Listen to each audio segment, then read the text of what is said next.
라디오 TV 채널에 오신 것을 환영합니다. 오늘은 아무리 급해도 성관계 전에 반드시 확인해야 할 것 3가지에 대해 말씀드려 볼게요. 구독과 좋아요, 알림 설정까지 해주실 거죠? 그럼 바로 시작할게요. 대부분의 남자들은 여자와 고대하던 잠자를 하게 되면 급한 마음에 별다른 확인 없이 바로 거사를 시작하는 경우가 대부분일 텐데요. 하지만 이게 정말 위험할 수 있답니다. 단 몇 초만 보고 확인하면 바로 할 수 있는 이것을 확인하지 않고 본 게임을 시작하면 짧게는 몇 개월, 심하면 평생 동안 후회하실 수 있거든요. 오늘 영상 끝까지 보셔서 잠자리 할 때 반드시 이것들을 확인하시고 안전하게 사랑을 나누시길 바랍니다. 아무리 급해도 성관계 전에 반드시 확인해야 할 것 3가지. 첫 번째, 붉은 반점 발진이죠. 붉은 반점이 생기는 이유는 바로 매독 때문입니다. 이름만 들어도 무시무시하니 성병의 직증이 바로 붉은 반점 팔인데요. 팔이나 등에 나타나는 붉은 반점은 바로 구분이 어렵기 때문에 중요 부위에 붉은 반점이 있는지 확인해야 합니다. 중요 부위, 부근에 궤양이나 발진, 상처 등이 있고 붉은 반점이 보인다면 절대로 관계를 가지시면 안 돼요. 매독은 대부분 성접촉을 통해 전파되는데요. 성접촉, 시험된 점막이나 피부의 상처를 통해 매독균이 전염됩니다. 드물게는 상처가 있는 피부 접촉을 통해서도 감염될 수 있어요. 매독은 15세기 유럽을 휩쓸었으며 한때는 유럽 인구의 15%가 매독에 걸린 것으로 추정된다고 합니다. 1943년 매독 치료에 페네실린이 사용되기 전까지 사람들은 매독에 걸린 그 순간부터 금욕을 해야 했고 엄청난 고통 속에서 생을 마감했습니다. 그런데 최근 한국을 비롯한 전 세계적으로 2030대 청년층을 중심으로 매독 환자가 급증하고 있다고 해요. 2020년 신고된 환자 중 남성이 71%를 차지했고 그 중에서도 230대 남성이 전체 감염자의 48%를 차지했습니다. 사회활동이 활발하고 성접촉 빈도가 높은 연령에서 감염이 늘어나고 있는 거죠. 2024년 국내 매독 환자 수는 2.786명으로 매독 신고체계 도입 이후 최대치를 기록했으며 특히 30대 남성은 21.2%, 또 20대 여성은 18.2%로 높은 감염률이 관찰되고 있습니다. 이는 10년 전 2014년 115명 대비 2.7억 명 증가한 수치로 미국 2022년 20만 건과 일본 동년 1만 3천 건에서도 유사한 추세가 확인되며 글로벌 보건 위기로 대두되고 있습니다. 매독은 감염된 후 평균 3주 후 증상이 발현되는데 피부에 궤양, 발진, 발현 등이 나타납니다.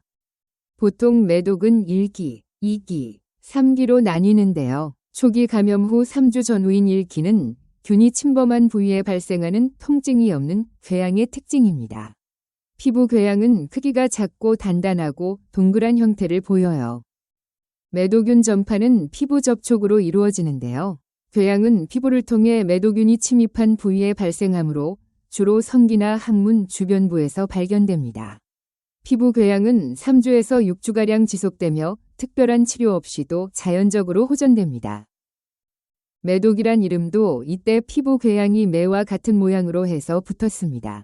1기에 치료받지 않은 매독은 2기로 넘어갑니다. 2기는 간염 6주에서 12주 사이예요.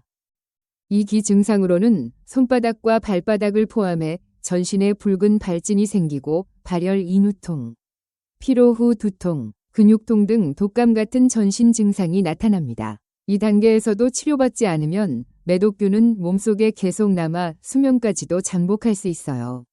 매독을 수년간 치료하지 않아서 마지막 단계인 3기가 되면 균이 내부 장기와 중추신경계, 눈인 심장, 간이뼈 등을 침범해 심각한 합병증을 유발합니다. 3기 매독은 간염이 시작된 후 10년에서 30년이 지나 발생하는 경우도 있어요.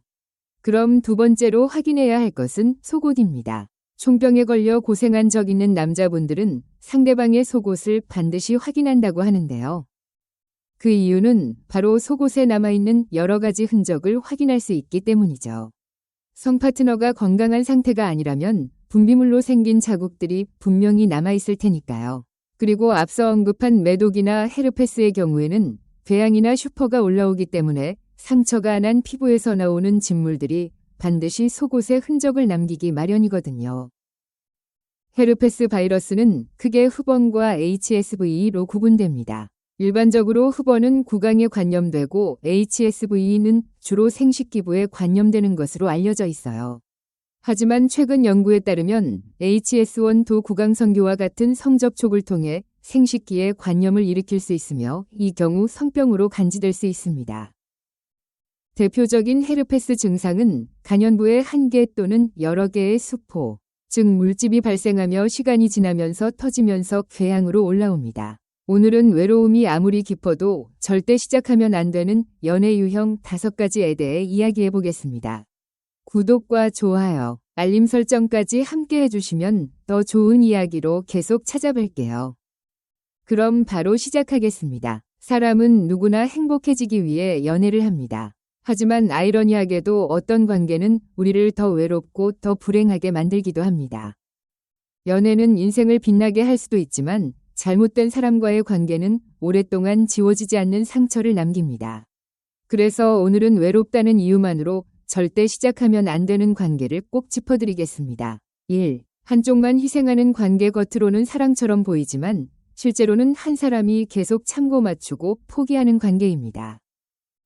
사소한 선택부터 중요한 결정까지 모든 기준이 상대에게 맞춰져 있고 내 감정과 의견은 점점 작아집니다.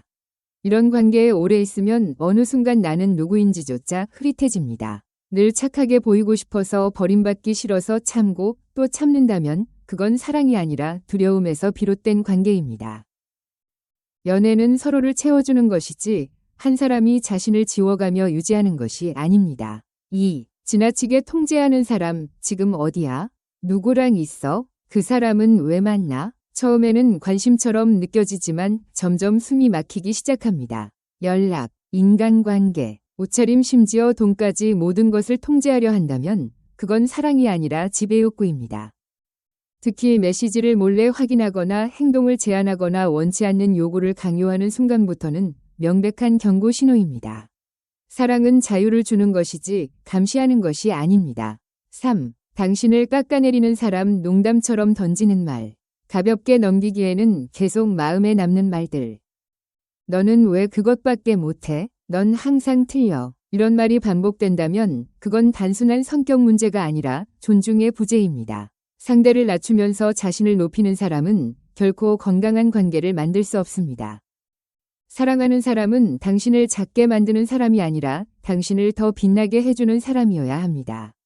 4. 현실을 흔드는 관계. 가스라이팅. 가장 위험하면서도 알아차리기 어려운 유형입니다. 분명히 들은 말인데 내가 그런 말 했다고?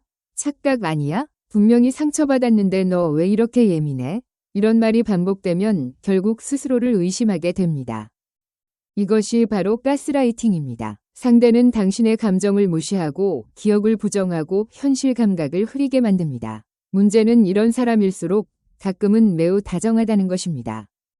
그래서 더 빠져나오기 어렵습니다. 하지만 기억하세요. 당신을 혼란스럽게 만드는 사랑은 사랑이 아닙니다.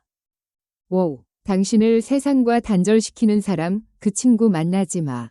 가족보다 내가 더 중요하지 않아?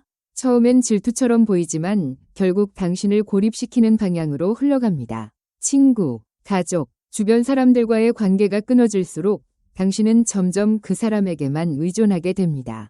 그리고 그 순간 관계의 균형은 완전히 무너집니다. 건강한 사랑은 당신의 세상을 넓혀주지만 위험합니다. 주변의 소중한 분들에게도 이 영상을 공유해주세요. 다음 영상에서 만나요.